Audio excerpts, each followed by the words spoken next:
예, 추석을 앞둔 여야 정치권이 뒤숭숭합니다. 검찰이 이재명 대표를 선거법 위반으로 소환 통보했는데요. 민주당은 당 전체의 문제라며 의원총회를 열어서 논의하겠다는 입장입니다. 국민의힘은 추석 전까지 새로운 비대위 출범을 서두른다는 입장인데 주호영 전 비대위원장이 다시 돌아올 가능성이 높은 것으로 알려졌습니다. 한 주간의 전국 이슈 이종근 시사평론가, 유용화 한국외대 주빙교수 두 분과 말씀 나눠보겠습니다. 안녕하십니까? 네, 안녕하십니까?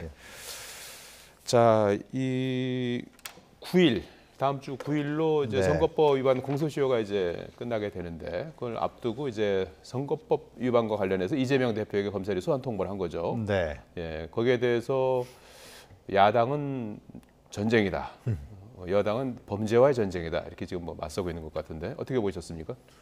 9월 9일이 이제 그 선거법 위반의 시한이다. 예. 공소시효가 끝난다. 그런데 이 문제되는 사안이 결국은 작년 국감 때 됐던 거 아닙니까? 예. 작년 국감이면 언제입니까?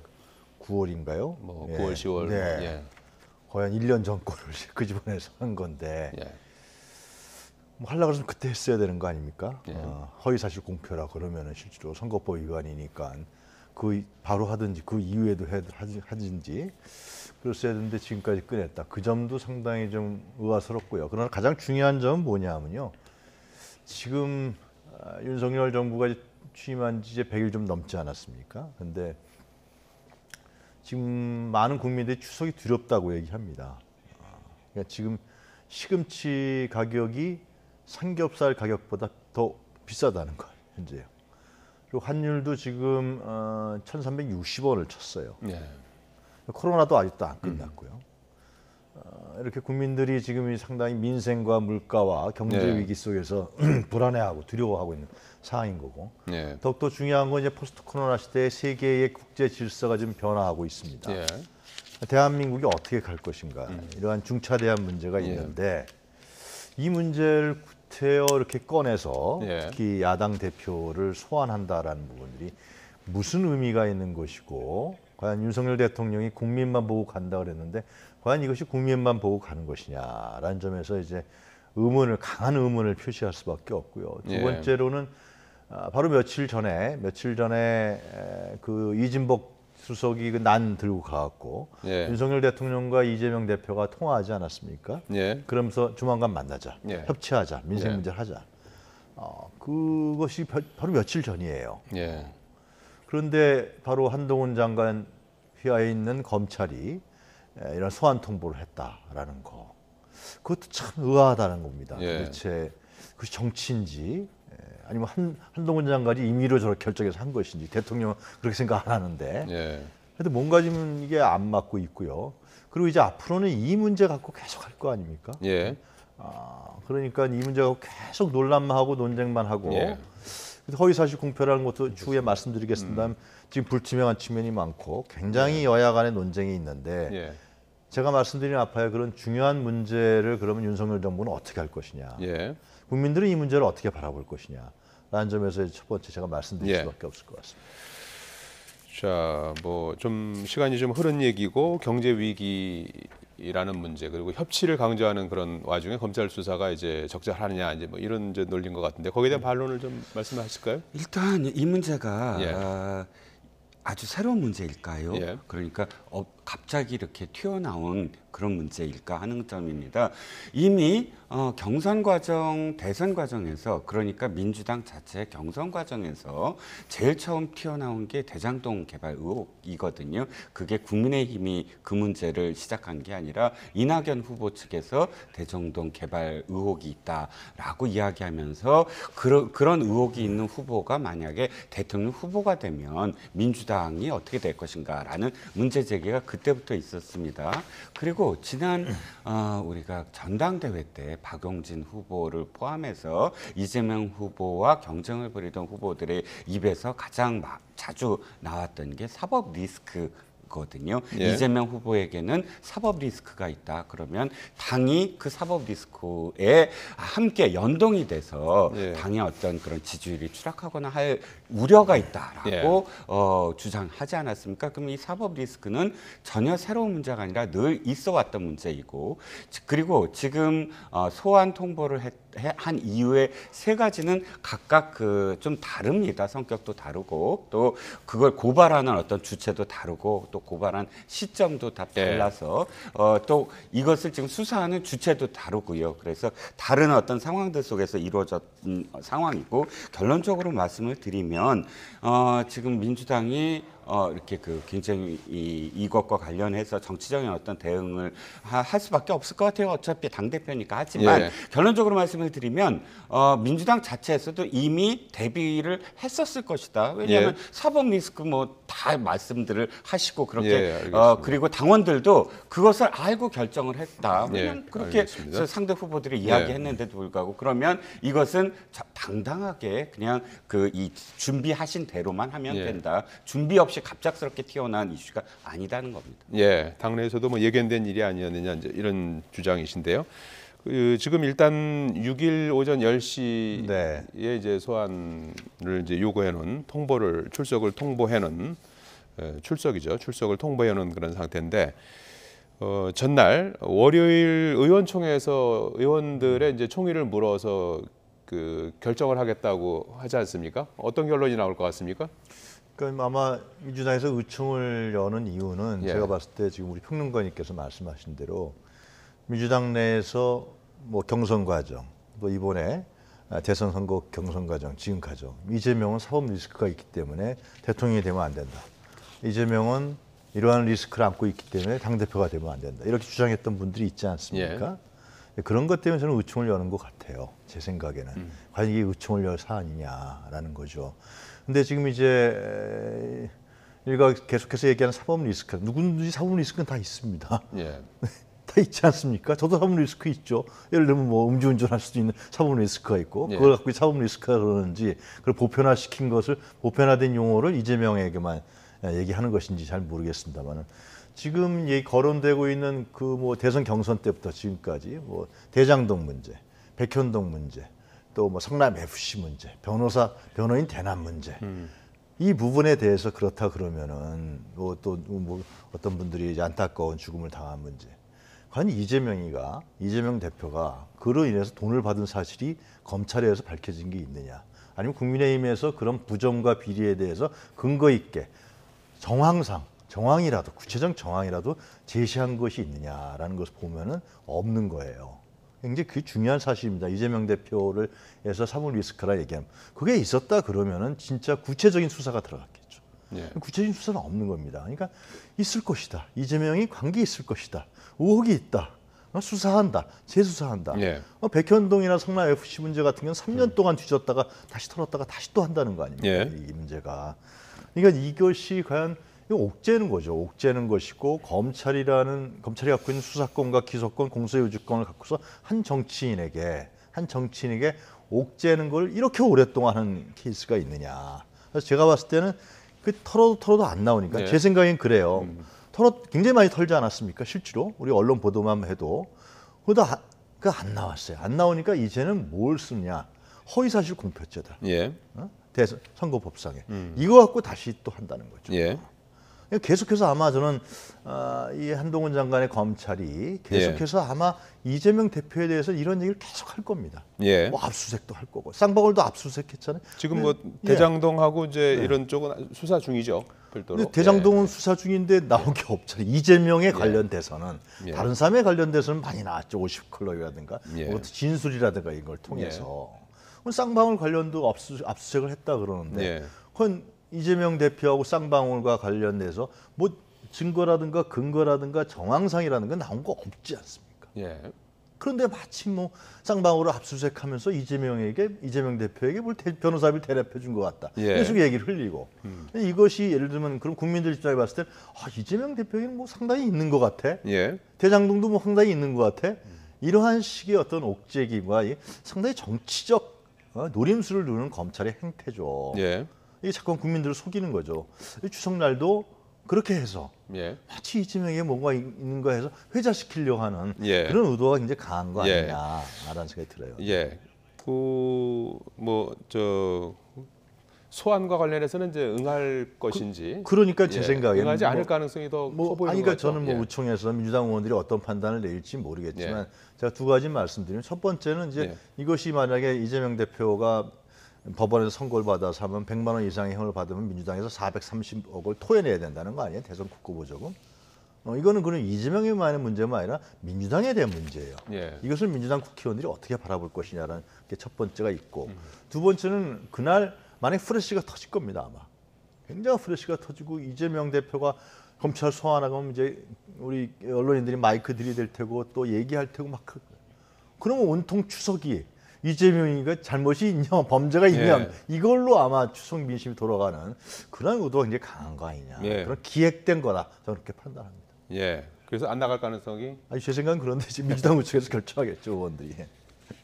지금 그 정기국회가 시작되지 않았습니까? 1일부터 이제 개회가 됐는데 이 대표 입장에서는 뭐 이제 불체포 특권이 생겼죠. 그렇죠. 이제 소환 불응에 대해서 이제 검찰 입장에서 이제 할 수 있는 카드가 이제 할 수 없죠. 그 일각에서는 이제 검찰이 이제 출석을 하든 안 하든 기소할 것이다라는 관측도 나오는 것 같은데요. 어떻게 보십니까, 이 부분? 일단 기소를 하지 않을 생각이었다면 아마 이렇게 정치적 바상이 큰 이 소환이라는 것, 출석 요구서를 전달하지 않았겠죠. 사실 의원총회를 여는 것에 대해서는 좀 의아스럽게 저는 생각을 해요. 왜냐하면 이재명 후보가 이게 당 대표로서 일을 하면서 지금 이 당대표로서 있는 다음에 이런 일들이 벌어진 게 아니지 않습니까? 훨씬 그 전에 자연인으로서나 시장으로서나 경기도 지사 있을 때 또는 후보로서 있었던 상황이 당대표 훨씬 이전의 일입니다. 그러면 당대표로서 지금 뭐 출석하는 것은 아니지 않습니까?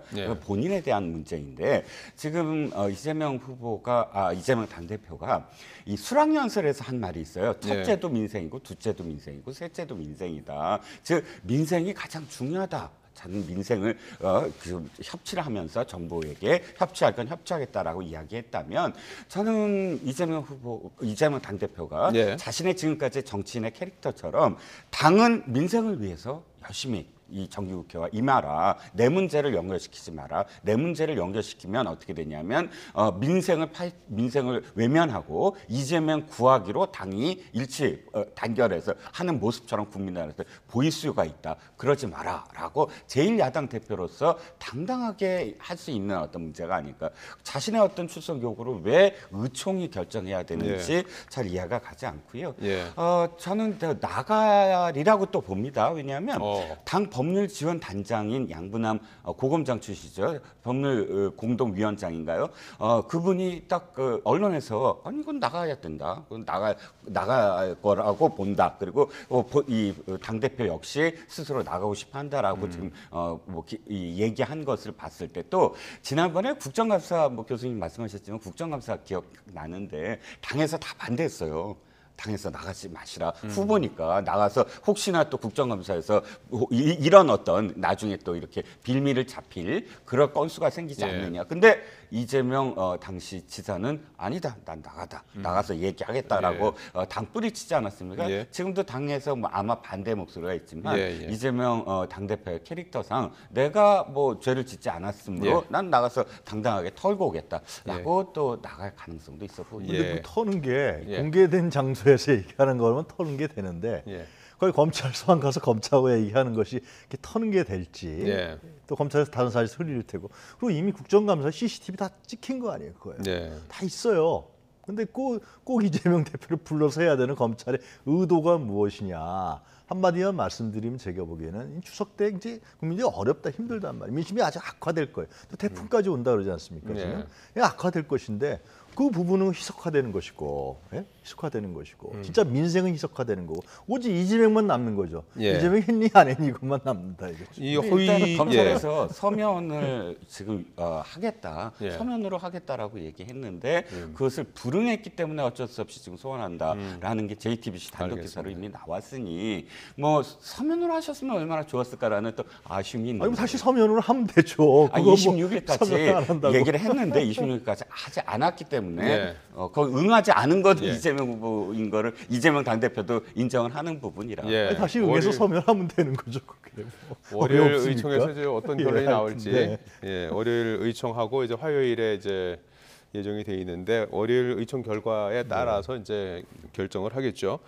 요 문제 조금 더 다뤄볼까요? 그 허위 사실과 관련해서 이제 세 가지가 대장동 관련해서는 이제 초과 이익 환수 규정을 언론 보고 알았다는 게 있고 백현동은 용도 변경을 국토부가 협박해서 했다 이렇게 이제 주장한 부분, 말한 부분. 그다음에 고 김문기 처장 관련해서는 성남시장 재직 때는 알지 못했다 이렇게 언급한 부분이 이제 허위 사실 공표 혐의로 돼 있는데 어떤 부분이 좀 법적으로 문제가 될 가능성이 있다고 보십니까? 그러니까 뭐 검찰에서 지난번 경기도지사 TV 토론을 할 때 이재명 좀 전에 YTN에서도 보도가 나오던데 이재명 당시의 후보가 그 친형 강제 입원 문제로 예. 허위 사실을 갖고 그것이 대법원에서 무죄가 나지 않았습니까? 예. 방어의 목적을 했다라는 것이 취지였던 걸로 제가 기억을 하는데 예. 이번도 마찬가지죠. 그러니까 이것이 무슨 이건 TV 토론도 아니었고요. 하나는 언론에서 뭐 인터뷰였던 것 같고 나머지 이제 또 국감에서 얘기했던 것인데 그것이 어떤 허위사실 공표라는 건 그렇잖아요. 그러니까 당선을 목적으로 나의 당선이나 다른 사람의 낙선을 목적으로 할 때 선거법상의 허위사실 공표 혐의가 적용된단 말이죠. 그리고 더 규정되는 것은 지금 뭐 나오는 얘기입니다만은 가족 관계라든가 아니면은 자기 신분이라든가 경력이라든가 병력이라든가 이런 것을 허위나 과장으로 해서 내가 당선되고 당선의 의도다. 또 상대방의 이런 부분들을 거짓으로 해서 낙선시킬 목적으로 하는 것이 바로 허위사실 공표 혐의죄에 들어가는 것인데 과연 지금 검찰이 제시하는 뭐 세 가지 관계 이런 부분들이 그런 부분에 부합하느냐라는 부분에 대해서는 굉장히 의심스러운 거죠. 이것은 이게 사실상 갖다 붙인 거 아니냐. 예. 과연 그 사실들이 그러니까 자기 자신이 국감 같은 경우는 자기를 변호한 거 아니에요. 변호한 거. 나 아니다. 이런 것인데 난 모른다. 김문기 씨라는 분은 잘 모른다. 이런 부분 언론 보고 알았다. 이런 부분들이 그럼 이재명 당시의 후보가 뭐 선거에서 자기가 이길 목적으로 아니면 상대방 후보 윤석열 후보를 뭐 떨어뜨리기 위한 목적으로 한 것이냐라는 부분에 대해서는 네, 이미 대법원 판례도 나와 있고요. 상식적으로 네. 봤을 때 상당히 납득이 잘 안 간다. 네. 생각이 좀 드네요.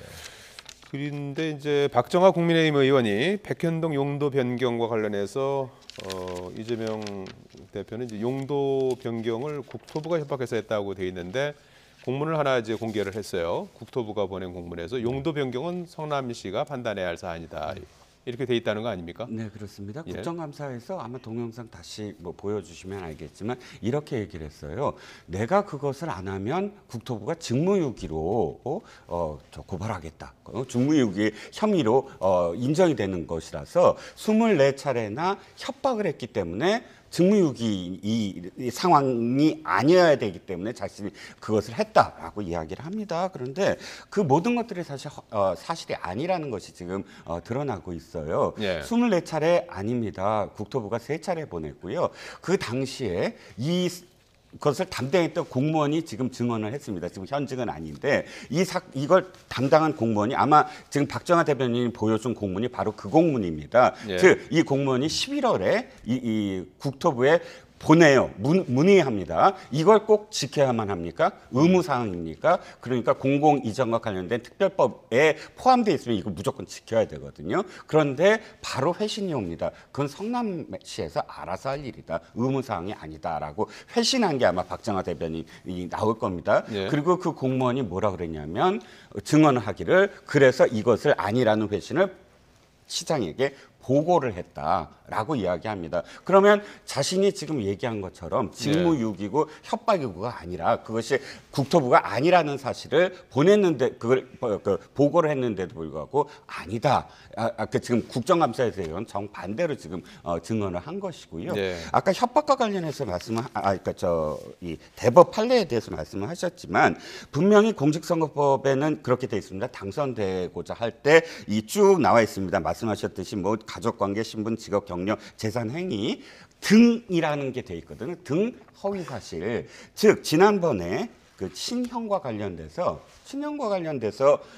지금 친형을 강제 입원시키려 하지 않았다라는 것에 대해서 1심 판결에서 무죄지만 2심 판결에서 300만 원 형이 나왔습니다. 예. 대법에서는 그것이 무죄 나왔는데 무죄 이유가 말씀하신 대로라면 아니 여기에 들지 않았으므로 이 등 이전에 가족 관계나 그는 신분, 직업, 경력, 재산, 행위 소속 단체에 관련된 허위 사실이 아니므로 무죄다가 아니라 이 어떻게 되냐면 다소 과장 또는 다의적 해석 여지가 있다. 예. 이것 때문에 무죄라고 이야기한 것이지. 예. 그러니까 지금 여러 가지 어떤 대법원 판례를 제가 예. 다 갖고 왔는데요. 거기서 가족 관계가 아니라 이런 예. 부분이 아닌 부분들, 즉 자기를 방어하기 위해서 자기가 만약에 이게 사실이라고 인정되면 예. 사실 이게 다툼의 여지가 있잖아요. 그러니까 예. 법원에서 또 다른 어떤 혐의로 그렇기 때문에 나를 방어하기 위해서 나를 당선시키기 위해서 방어의 목적으로 이 가족관계 이런 거 다 아니고 다른 어떤 이 부분이라도 그것을 인정하는 허위사실하면 법원에서 예. 판례들이 다 있거든요. 예, 이것이 된다는 게 그래서 별개의 문제입니다. 예. 그 논쟁은 좀 뭐 조금 더 하시겠습니까? 아니 그러니까 법정에서 이제 진실 공방을 해야 될 등이 부분인데. 있네요. 예. 한동훈 장관이 거기도 등이 있고 하여튼 그건 예. 우스갯소리로 제가 말씀드리는 거고 예. 이 문제는 봐야 될 것 같아요. 지금 이제 지금 박정화 대변이 제시한 거로 봤을 때 예. 중요한 초점이 뭐냐면 그 공문에 있어서는 진위 여부도 있을 것이고 예. 뭐 이재명 측에서도 얘기가 나올 것이고라는 생각이 드는데 그러한 다툼보다도 가장 중요한 건 뭐냐면은 이재명 시장이 당시에 식품연구원에서 이제 부지를 매각할 때 용도 변경을 해줬다 그랬을 때 그것이 이제 국토교통부라든가 식품연구원의 요구에 의해서 아니면 협박이나 압력에 의해서 해줬느냐. 뭐 그 부분에 대한 다툼이 있겠죠. 예, 아니면 이제 그렇습니다. 그걸 이재명 대표가 좀 과장해서 얘기할 수도 있는데 중요한 건 뭐냐면 용도 변경을 해서 이재명 지사가 개인적으로 뭐 이득을 취했습니까? 돈을 받아 먹었나요? 예를 들면은 그런 게 중요한 거 아니에요? 예. 그건 없잖아요. 하나도 나온 게 없죠. 얼마나 검찰과 경찰이 그 수사했어? 나온 게 없잖아요. 이 가장 중요한 사실이 그거거든요. 그게 있다 그러면은 얘기는 달라지는 것이죠. 그리고 이제 그거는 이제 다툼의 여지가 있는 것이죠. 지금 평론가님이 예시하신 대로 그것이 예를 들어 허위사실 공표가 아니냐.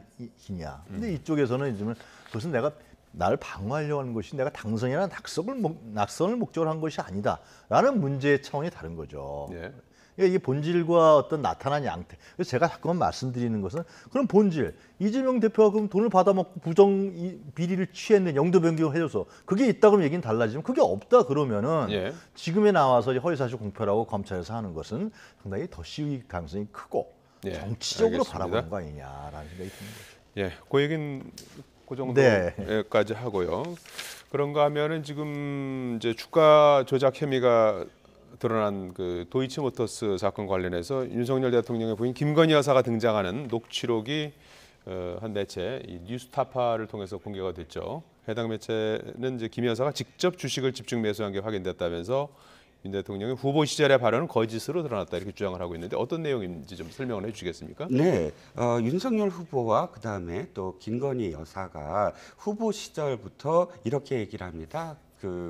지금 도이치모터스와 관련된 어떤 주식을 갖고 있었어요, 김건희 여사가. 그런데 2000 몇 년부터 몇 월까지 그 기간 1월부터 5월까지의 어떤 기간 동안 일임을 했다는 거예요. 그 이모 씨라는 주가 조작을 주로 하는 이 선수라고 표현되는 그 사람한테. 그리고 그런데 거기에 대해서 손해를 보니까 6월 달부터는 자신이 직접 다시 그걸 회수해서 자신이 직접 신한증권에서 동부증권으로 다 돈을 빼고 자신이 투자를 했다, 그러니까 주식을 거래를 했다 이겁니다. 그런데 네. 지금 뉴스타파가 이야기하는 건 아니다. 그 기간 동안 바로 녹취가 지금 발견이 됐는데 그 녹취는 증권사 직원과 그다음에 김건희 여사가 서로 통화를 하는데 그것을 살까요? 라는 증권사 직원의 어떤 말이 있었고 예 그러시죠 라든지 또는 그다음 어떤 그 녹취에서는 사라고 전화가 왔나요? 그러니까 다른 어떤 사람에 대해서 이 존재가 있는 네. 그런 그걸 상정을 해서 직원과 이렇게 대화를 나눴다. 그래서 지금 뉴스타파나 혹은 이제 그 민주당 측의 주장은 뭐냐면 봐라. 김건희 여사가 그냥 일임만 했다고 했는데 직접 지금 거래를 하지 않았느냐라는 게 이제 이 뉴스타파의 주장이고 여기에 대해서 대통령실은 자, 분명히 1인 매매를 했다고 하지 않았느냐. 예. 근데 요즘 1인 매매는 어떤 형식이냐면 제3자한테 이걸 1인 매매 해주세요 하고 했을 때 이 제3자가 증권사 직원하고 그럼 계속 통화를 하면서 사고 팝니다. 하지만 증권사 직원이 자기가 책임을 져야 되잖아요. 이 거래 계좌의 실제 소유주는 김건희 씨니까. 네. 그러니까 이 소유주하고 언제나 통화를 해서 그럼 팔까요? 살까요?라는 거를 기록으로, 녹취 기록으로 남긴다는 겁니다. 그 녹취 기록이 1인 매매 어떤 그 증거이지 이것이 자기가 직접 뭐 나서서 주가를 조작하는 당사자라고 볼 수 없다라는 게 이제 통화 양측의 내용은 하나의 어떤 확인하는 과정이었다. 그렇죠. 증권사 직원이 자기의 어떤 그 거래에 나중에 이제 확인을 해야 되니까. 왜냐하면 실소유주가 뜻에 반해서 제3자가 했다 해서 서로 공방이 벌어졌을 때 그것을 회피하기 위해서 그 책임을 회피하기 위해서 녹취를 했다는 것입니다. 예, 유 교수님 어떻게 보셨어요? 그러니까 이게 예. 핵심이 뭐냐면요. 그 대리 매매다, 1인 매매다, 위탁 매매다 여러 가지가 있겠지만 예. 핵심이 뭐냐면 김건희 여사가 도이치모터스 주가 조작에 관여했느냐 아니냐라는 거죠. 예. 핵심이 거기에 있는 겁니다. 그런데 기존의 지금 대통령실의 변이나 아니면 과거 선거 때 윤석열 대통령 후보죠. 후보의 얘기는 관여하지 않았다는 거, 맡겼다는 거 아니에요? 예. 그 이모 씨라는 사람 주가 조작범이죠 지금 예. 현재 골드만삭스에서 했는데 기소가 돼 있고요. 예. 기소가 돼 있는 상황이죠. 예. 뭐 혐의로. 예. 근데 그 사람들이 맡겼다는 거예요. 그러니까 도이치모터스 주가 조작에는 김건희 여사는 관여한 적이 없다라는 거예요. 예. 그게 핵심이거든요. 근데 이제 뉴스타파에서 공개한 거는 관여한 흔적이 있다라는 녹취록을 제시한 거죠. 예. 살까요, 말까요? 그럼 사세요, 뭐. 그리고 1월 12일 거, 1월 12일 부분은 지금 얘기가 안 나온 거고. 또 이제 대통령 다시 윤석열 후보죠. 후보가 5월 이후에는 말씀하신 대로 DB증권을 갔다 그러는데 그 이후에도 또 주가를 거래한 흔적이 나온단 말이에요. 예. 이건 뭐냐 이런 걸 봤을 때는 물론 이게 정확한 수사, 예. 검찰 수사라든가 정확한 뭐 검찰 관련 그런 기관에서 한다 그러면 정확히 밝혀내야겠지만 일단 뉴스타파에서 제시한 이 녹취록을 봤을 때 이것도 재판 과정에서 나온 거란 말이에요. 봤을 때는 이 김건희 여사가 그냥 완전히 맡긴 거냐. 그래서 예. 안 돼서 빠져나온 거예요. 예. 이거로 보기에는 상당히 어려운, 그죠? 예. 상당히 의심스러운 대목들이 그 녹취록에 나온다라고 말씀드릴 수 있는 거죠. 예, 예, 알겠습니다.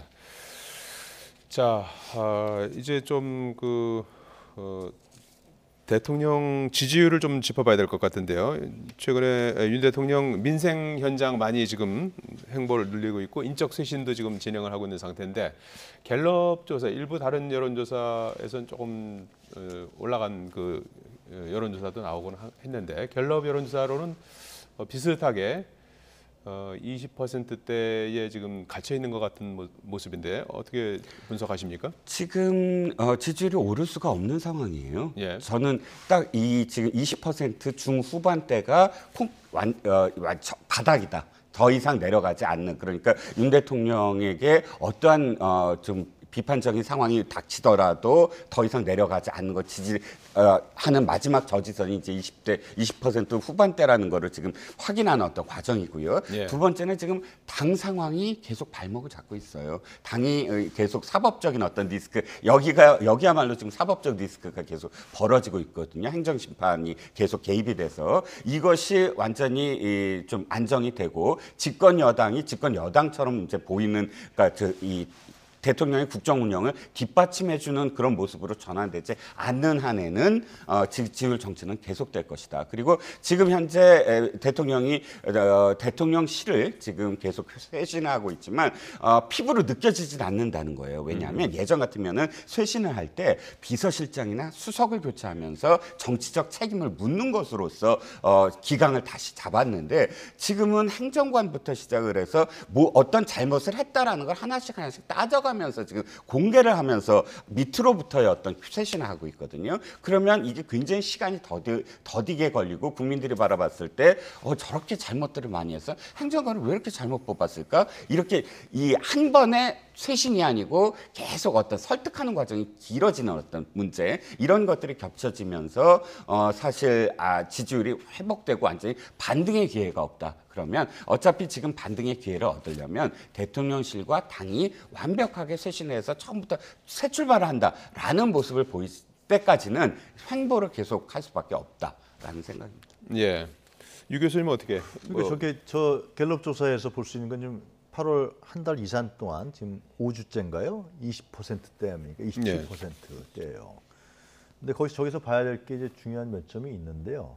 첫 번째로는 그 인사 문제를 다 거론했는데 지금 평론가님 말씀하셨지만은 인사 문제 때문에 대통령 지지율이 저렇게 올라가지도 않고 계속 20% 있단 말이죠. 그런데 인사를 최신은 안 하고 있는 거 아닙니까? 예를 들어 말씀하신 수석을 갈아야 되는데 밑에 행정관, 비서관만 갈고 또 인사에 대한 책임은 누가 갖고 있습니까? 그거는 당연히 물론 대통령이 가장 큰 책임이 있고 그 다음에는 지금 인사를 관여했던 검찰 출신들의 대통령실에 있는 주요 핵심 요직에 있는 사람들이란 말이죠. 근데 그 사람들은 전혀 뭐 거론이 안 되고 애꿎은 행정관, 비서관만 지금 얘기가 되는 거란 말이죠. 네. 사회수석이나 정무수석실에 인사수석이 아니에요. 그래서 당연히 이제 지금 정치권에서는 이건 권력투쟁이다. 검찰 출신들이 윤핵관들을 밀어내는 거다. 기존의 뭐 장제원 라인이라든가 뭐 이런 쪽의 라인을 밀어내는 것이고 검찰이 다시 또 그쪽 요직을 장악해서 확실히 권력투쟁으로 장악하려 하는 거다. 이렇게 보는 시각이 상당히 설득력이 있는 것이죠. 예. 제대로 된 인사를 안 하고. 예. 그다음에 27%에서 보면은 저기서요. 받쳐주는 층들은 지금 60대하고 70대인데 20대, 30대, 40대는 10%예요. 예. 이건 거의 뭐 다 지지를 안 한다는 거죠. 윤석열 예. 대통령에 대해서. 그럼 이거를 어떻게 할 것인가에 대해서 정직하고 성찰하고 반성하는 자세로 가야 되는데 아까도 말씀드린 것 같이 야당 대표 소환한단 말이에요. 자꾸만 이슈를 그렇게 돌리려고 하는 거죠. 지지를 올리기 위해서 그럼 야당 대표를 소환해서 검찰을 소환한다. 이렇게 해서 논쟁을 한다 그래서 지지율이 올라가느냐? 천만의 말씀인 것이죠. 거기서 나와 있는 갤럽 조사에 나와 있는 여러 가지 다른 여론에서 나와 있는 왜 대통령 지지율이 떨어져 있느냐, 안 올라가느냐. 이걸 데이터로 정확하게 분석을 해서 분석할 것 같은데 당연히 안 할 리가 없겠죠. 대통령실에 브레인들만. 그걸 갖고서 그럼 대통령 지지율을 어떻게 올릴 것인가를 고민해서 대국민에게 다가가야 되는데 저는 자꾸만 이걸 정략적이고 정치적으로 풀고 있다. 그런 말씀을 드립니다. 예, 알겠습니다. 자, 그런가 하면은 국민의힘이 어제죠 상임정국위원회를 열어서 그 새로운 비대위 출범을 위한 당헌을 이제 개정했어요. 핵심적인 내용은 이제 비대위로 이제 전하는 데 따른 어떤 그 근거 규정을 좀 명문화한 것이 이제 핵심적인 내용이 아닌가 싶은데요. 이번 당헌 개정으로 이런저런 그 뭐 문제점들 하자들이 좀 해소됐다고 보십니까? 일단 당헌 개정안을 지금 의결을 했죠. 개정한 건 아니고 예. 그래서 이제 정국위를 열어서 정국위가 이제 이 정국위에 안건을 올리고 네. 정국위가 최종적으로 결정하는 그런 구조입니다. 일단 상임정국위에서 그 안건과 관련해서 저렇게 의결을 했다는 건 정국위에서도 통과된다는 걸 전제로 했을 때 제가 보았을 때 이것을 다시 이준석 대표가 가처분 신청이다라는 본안 소송으로 또다시 끌고 가더라도 이번에는 쉽지 않을 거다라는 생각입니다. 이유는 지난 결정문에서 최고위의 지금 비상사태로 만든 건 인위적이다라고 분명히 나와 있지만 그 이후에 상임정국위와 정국위의 의결은 인정을 했어요. 그러니까 그 당헌 개정을 했지 않습니까? 예. 그때도 직무대행도 할 수 있다. 근데 그것을 인정한 부분은 뭐냐면 그래 상임정국위와 정국위는 절차적으로 정당했다라는 거를 깔아야만 그때 안건을 그때 개정된 안건을 인정하는 셈이 되지 않습니까? 예. 그렇다면 지금의 어떤 문제, 즉 상임정국위가 정상적으로 지금 소집됐느냐에 대한 문제, 그다음에 정국위까지 그것도 정상적으로 됐느냐에 대한 문제를 따진다면 현재는 정상적이라는 거죠. 예. 그 비정상이라는 게 아니고 그렇다면 지금 그 문제를 갖고 또다시 나를 지금 또다시 이익을 손해를 끼치기 위해서 이렇게 인위적으로 했다라는 이유로 가처분 신청해서 이것이 해소될 수 있는 문제가 아니고요. 또 저는 법원도 좀 부담이 있을 것 같아요. 법원이 지난번 분명히 사실 저도 최고위에 대한 문제는 분명히 문제가 있다고 저도 생각을 하고 있지만 그러나 자꾸 이렇게 개입하기 시작하면 이 정치적인 그러니까 정당 활동이라는 게 어차피 시민들의 정치 결사체거든요. 네. 당원과 당규라는 것은 법률이나 혹은 헌법이 아니기 때문에 언제나 민주당도 마찬가지입니다. 그때마다 당원 당규는 사실 바꿔왔어요. 그 바꾸는 과정이 얼만큼 절차적 정당성이 있느냐에 대한 어떤 문제지 그렇다고 해서 법원이 그때마다 개입을 하는 어떤 사례를 남겨놓으면 그 어떤 정당도 정파적인 이익에 따라서 사실 계속 사법의 물을 수밖에 없다. 그러므로 지금은 뭐 절차적인 어떤 문제는 예. 해소된 게 아닌가 싶습니다. 예, 유 교수님 어떻게 보십니까? 이준석 전 대표가 이제 세 번째 가처분 신청을 한 상태인데, 이게 우리나라 법원은 예, 상당히 예. 보수적인 그 단체 아닙니까? 예. 법원은. 그러니까 제가 말씀드리려고 하는 거는 법원에서는 보수의 리미트를 지키려고 한단 말이죠. 굉장히. 그러니까 법원에서 그 비대위 부분들이 이준석 전 대표가 얘기한 걸 인용한 이유는 여기까지는 좀 하세요. 국민의힘 분들한테. 이거는 건드리면 이 보수가 있는 부분에 대한 것이 무너집니다라는 아주 강한 경고예요. 그 뭐 진보도 아니고 우리법 연구회 사람도 아니잖아요. 그 예. 판사가. 근데 그거를 그럼 국민의힘이 받아들여서 진짜 보수 정당이라 그러면은 그걸 지키려고 해야 되는 것인데 이것을 또 다시 또 뭐 당원 당규를 개정해서 다시 비대위를 만들고 그 부장판사 똑같은 사람인데요. 그렇게 하겠다라는 거예요. 그래서 많은 사람들이 국민의힘 내에 있는 많은 사람들이 좀 그러지 좀 말아라. 또 그렇게 또 당한다. 나중에 그렇게 되면 또 가처분 신청 또 냈잖아요. 이준석. 예, 그럼 어떡할 거냐? 이거 사태를 어떻게 수습할 거냐? 그럼 사실상 국민의힘이란 집권 여당은 계속해서 이 가처분 속에서 법원과 싸우는 꼴이 되는 것이고요. 또 이준석 전 대표하고 계속해서 다툼을 하는 꼴이 되는 것이죠. 그럼 집권 여당의 기능이 상실해 버리는 것이죠. 아예. 그럼 무엇을 할 수 있겠어요? 지금 정당의 기능이 상실하게 되면 국회의 기능이 상실하게 되고 그것은 바로 대통령의 기능의 약화로 이어지게 된다는 것이죠. 그래서 저는 법원의 경고를 국민이 받아들여서 이 정도 선에서 해서 권성동 원내대표 물러나면 되는 거 아닙니까? 예. 그래서 다른 사람 뽑으면 되는 건데 그 손쉬운 길인데 그걸 안 해요. 참 이해를 못하는데 나는 그건 권력관계 같아요. 내부의 권력관계. 예, 이준석 전 대표 같은 경우는 지금 경찰이 소환 통보를 한 상태. 예. 날짜를 이제 그 조율하는 상황이라고 하는데 이 부분은 가처분에 어떤 영향을 미칠까요? 그것도 저는 이준석 대표가 그 작년 12월에 이게 고발된 거 아닙니까? 가세연에서. 네. 그렇다 그러면 그때는 지금까지 뭘 했냐 생각이 들어요. 경찰이. 이제 예. 와서 이제 다급하게 하는 것 같아요. 다급하게 하는 것 같은데 나오는 얘기에 의하면 이것이 뇌물죄라든가 이런 부분들이 예. 다 공소시효가 지났기 때문에 쉽지 않다 그러는데 하여튼 경찰의 수사 결과 봐야 돼. 이준석 대표에게 이거는 전 대표에게 압력을 가하는 그런 측면으로 이제 와서 하니까 그런 정치적 느낌이 들 수밖에 없다라는 생각이 듭니다. 예. 그와 관련해서 한 말씀 마지막으로 말씀하시겠어요? 이준석 대표의 리스크는 사실 그 당시에 시작된 것이 아니라 그 예. 이후에 또 새롭게 김성진 아이카이스트 대표의 조사가 예.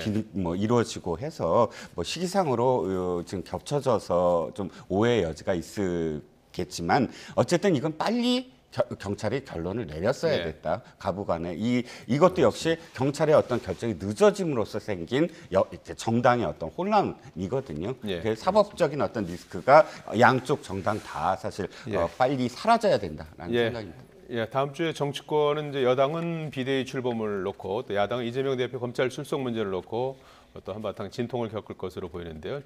뭐 앞서도 말씀드렸듯이 추석 앞두고 물가도 오르고 태풍도 다가오면서 국민들의 걱정이 많은데 정치권이 오히려 걱정을 키우는 건 아닌지 돌아봐야 할 것 같습니다. 한 주간의 전국 이슈 이종근 시사평론가, 유용화 한국외대 초빙 교수 두 분과 말씀 나눠봤습니다. 고맙습니다.